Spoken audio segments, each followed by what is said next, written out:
Do you hate the thought of working past 55 or 60? Do you hate not being able to live the life you deserve today? Do you hate not knowing what your financial future looks like? It's time to stop doing what you hate. Here's your host, Mr. Harold Green. Hello, everybody. This is Harold Green of Bright Tree Financial Group. And it is time to stop doing what you hate. How's it going? Hopefully you are having a fantastic day as always. I think I'm having a decent day, but I needed to turn into a great day. Honestly, that's all on me.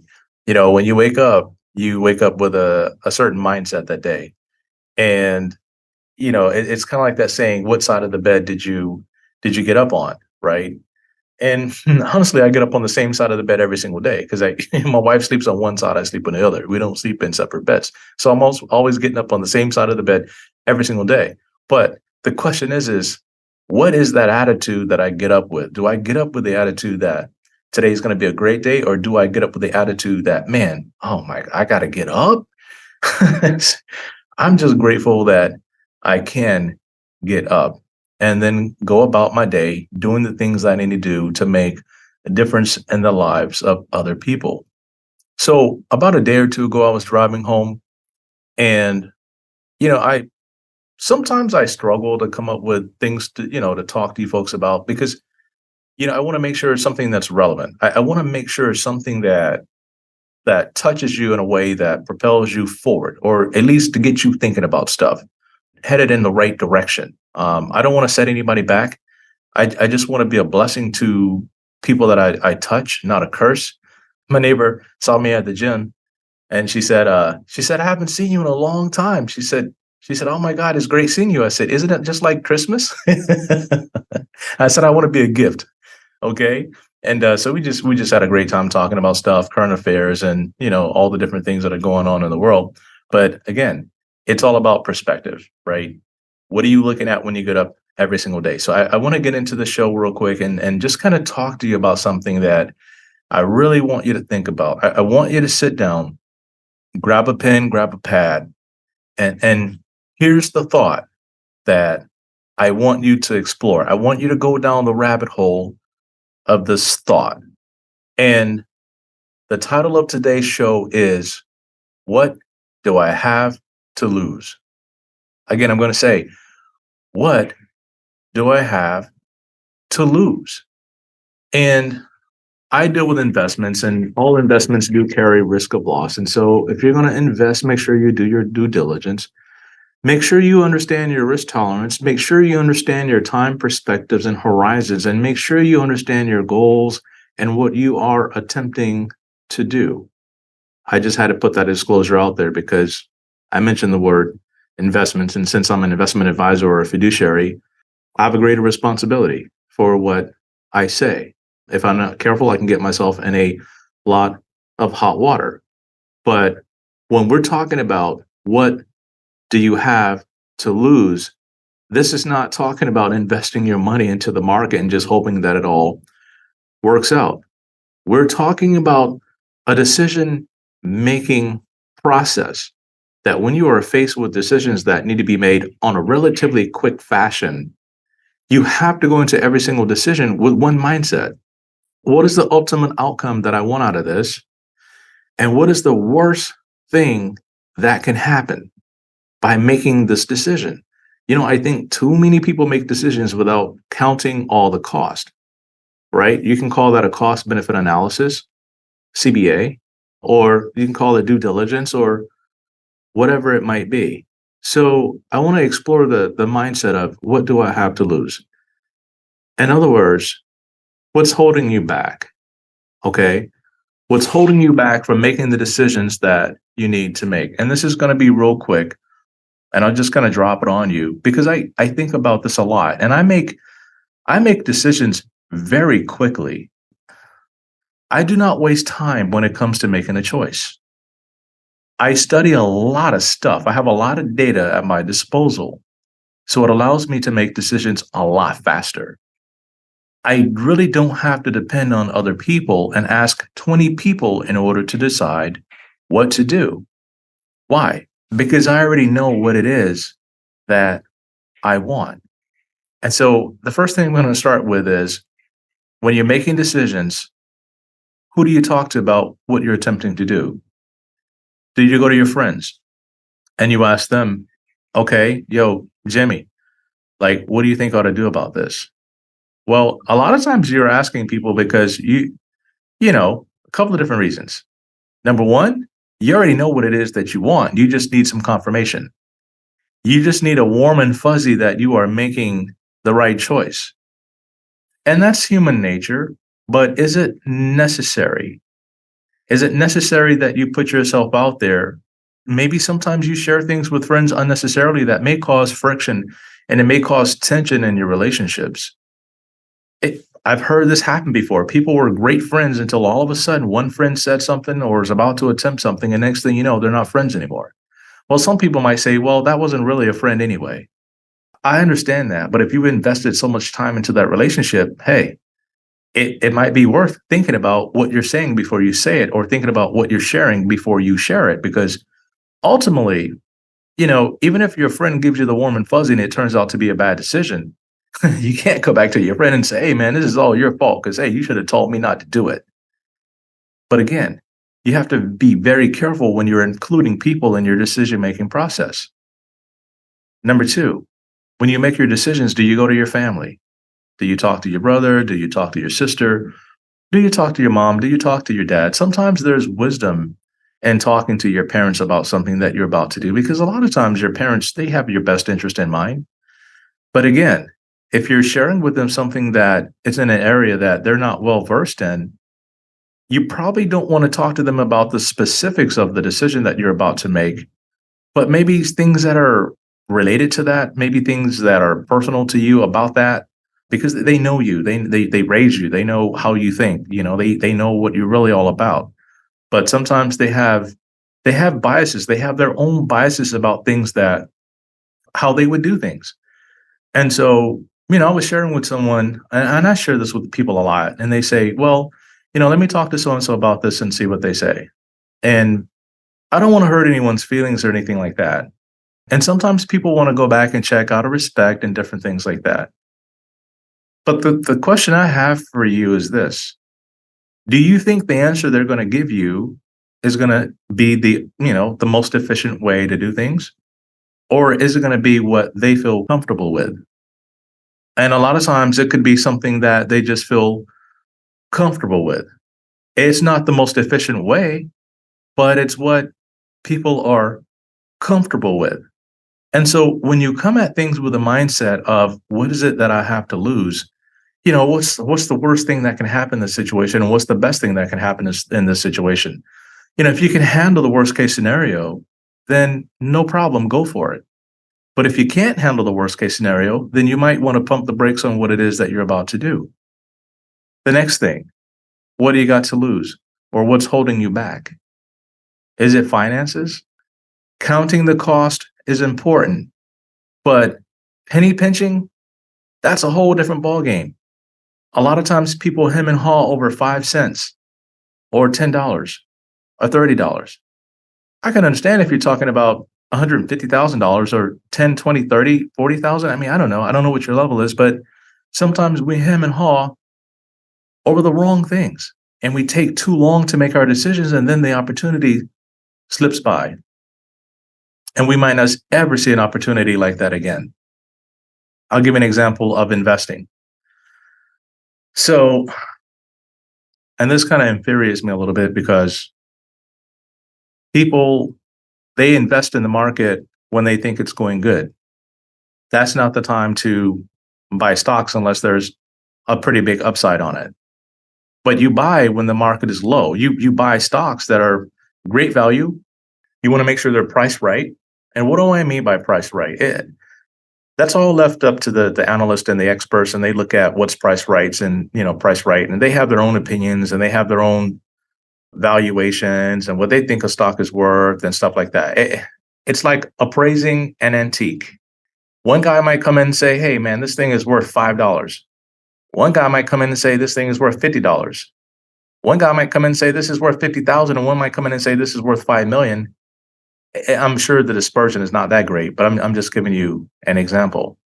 So back in 2008, when the market tanked or whatnot, and Apple lost, I think it was like 130%, like in 1 year. And then it turned around and gained like 130% the following year. That was pretty insane.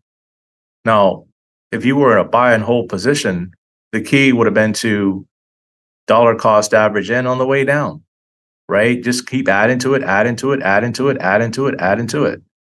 If you were a buy and hold, some people would have said, why didn't you get me out at the top and then get me back in at the bottom? As if I had a crystal ball. Well, back then I wasn't doing what I'm doing right now. Back in '08, I was doing something totally different. We were dealing with safe money options and things like that, safe money choices, safe money strategies, using life insurance annuities and different things like that. It was much different, a much different ballgame back then than it is now. And since we created the rapid retire planning process, I encompass all of that into the strategy because it's just a much more efficient tool to use than the traditional things that are out there. And so if you would have bought the stock and held on to it and dollar cost averaged in, you would have been sitting in a very, very beautiful place right now. Over the past 2 years, we've been given similar opportunities, but it just astounds me how many people are constantly parking their cash on the sideline because they think that the world is going to end. And they could be right, but what do you have to lose? If the world's going to end, you got much greater things to think about than that.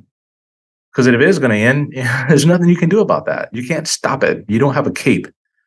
The only thing you do is plan for the worst and believe for the best. That's what's in our control. I've had some people say, Harold, you know what? Yeah, buy me some gold, buy me some precious metals. I'm just going to take my money and buy gold and sit on gold. And because if anything happens, at least I have gold. I said, well, if you're going to buy gold, you better make sure you buy some guns. I'm not kidding you.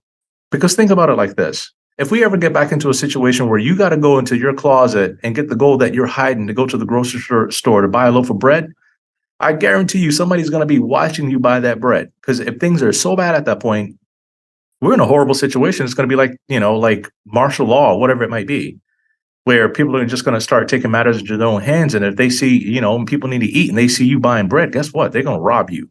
They're going to chase you down, go back to your house, and they're going to get all your gold. Or else they're going to. I mean, this is how crazy and absurd that thinking is, and that's why it just bothers me when people begin to go that low in their line of thinking about how bad and how horrible things can get.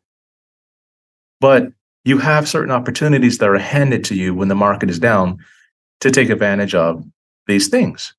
And it may be a little ugly for a little bit. You might be a little early to the party, right? You show up a little early and things aren't going right. The stock may go down, it may go up, it may trade sideways, or it may be range bound for a little bit.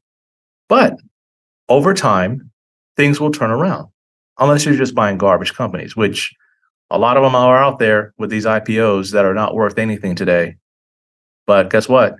The guys who came out with these IPOs, they cashed in when the average consumer bought in. And these guys are in the win with their money, and there's nothing you can do about it.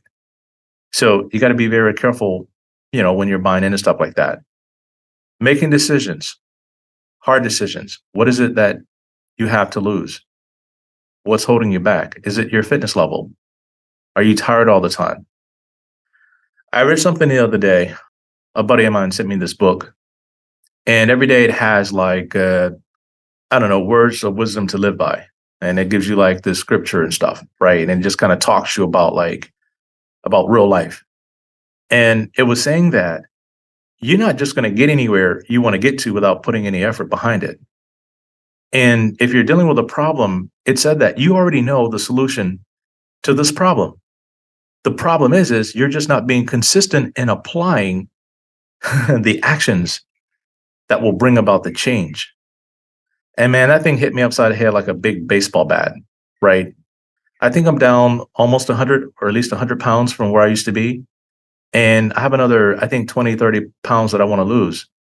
And so I said to myself, look, dude, You already know what it is that you need to do in order to lose the rest of this weight. Like, what is it that's holding you back? Like, what do you got to lose? Right?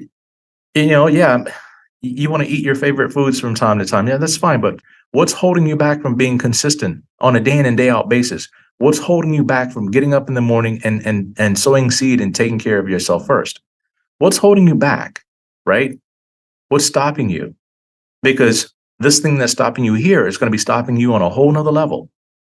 Is it the fitness that's holding you back? The next thing I'm going to get into is your faith. Is it your belief system that's holding you back? Like, what is it that you have to lose? Like, you know, what's so hard about believing that you can achieve something? What's so hard about believing that you can make a difference? What's so hard about making, having the belief that you can change things can get better for you? What's so hard about that? What is it that you have to lose? Like, what is it that you think you're going to lose? Is it a relationship? Is it, making a family member upset about it? Is it you might lose money? What is it that you have to lose? Count these costs. The next one is it your fortitude? Is it the fact that you're afraid? Are you scared? A lot of times we know what it is that we need to do. We're just scared to do it. We're just scared to take that leap. Why? Because we don't know where we're going to land. We don't know what it's like. But here's the thing that I'm going to say to you. You just have to work it out. You just have to work it out. Think about the worst thing that can happen if you make that move. And then if it goes bad the way you think or the way you thought it would, just say the worst thing happened. How do you get back up? What is it going to take to get back up and recover and to get back at it again? So these are the things that I wanted to share with you, because a lot of times when you think you have a lot to lose, a lot of times you don't. Sometimes you have less to lose than you think you have to lose. And my attitude has changed a lot. And a friend of mine, and we talk about it and we say, look, man, if this is our last day on planet Earth, I'm good with that. I'm good with that. Yeah, I'm sad at the thought that my family would be sad, but I believe, honestly, I would be in a better place than I am right now. That's just my thought process. So I don't live every day like, I want to enjoy life forever kind of thing. And that's why you do your best to live in the moment, and you do your best to live with no regrets. So therefore, you don't have anything to lose. If you live with no regrets, you don't feel like you have something to lose. You don't feel that way. You don't feel like you're going to be missing anything. So I just wanted to share this with you. And whenever you're making decisions, this is the kind of mindset that I want you to kind of think about your difficult decisions in this light, because I've had to make some very tough decisions. And I asked myself, well, what if I lost this? And what if I lost that? And more so than anything, it was more my wife who had more of these thoughts than I did, because she's the accountant. She counts cost, and she's like, well, if you lose this and this doesn't happen right and that doesn't happen right, then the whole ball of wax, like the whole ball just unraveled right there. She unraveled everything within a 5-minute thought process time frame. Like everything just came apart. And it was already like, oh, wow, we shouldn't do this because, wow, all of these things could happen. I say, honey, look, you got to stop that right there. You cannot think worst case scenario all the time. You got to think, if these things happen, how do you recover? And I gave her the answer. I said, if these things happen the way you think, guess what? This is what we do to fix it. It's just a matter of not being lazy, not being afraid, being willing to put in the extra work, being willing to put in the time to get it back on track. I done gone through a lot of stuff in my life. I can't say all of it because it's not the place right now. But every single time I've had to get back up again. And if I didn't get back up after all these things happen, guess where I'd be? I'd be in a mental institution right now, because I've gone through enough stuff that'll make the average person crazy. It'll make you freaking insane. But you know what? You get up. You might cry, right? You might get punched in the throat, punched in the face, kicked in the butt, but you get up and you dust yourself off and you get back at it again. Because what is it that you have to lose? You'll lose everything if you don't get up and try again. Okay. And you don't want to get to that spot. And so down the road, I'm going to do a show titled, Are You Checked In or Checked Out? Because I see a lot of people walking around today that are completely and utterly checked out. They have checked out completely. And I'll share more about that because that has a big impact on our society, and it has a big impact on our finances, and because we're all interconnected one way or the other. But I just wanted to share that with you today. And if you're having to make a difficult decision or a difficult choice, and you don't know who to talk to about it, if it's financial in nature, give me a call, get on my schedule, and then we can just kind of talk through some scenarios and whatnot. And then if there's anything I can do for you, whether you become a client or not, I don't care. As a matter of fact, right now I'm only taking on clients by referral, but I am willing to talk to people and just kind of lend an ear, and then just give people tips and pointers and stuff like that, because I know what it's like. I know what it's like not knowing what to do. I know what it's like not knowing where to turn. I know what it's like when you feel like giving up and you don't know what else to do. I know what that is like. I faced that more times than you can imagine. But you know what? We progress. We move forward. And I just wanted to share that with you today. So until next time, everybody, 1, 2, 3, let's get it. This is thepodcastfactory.com.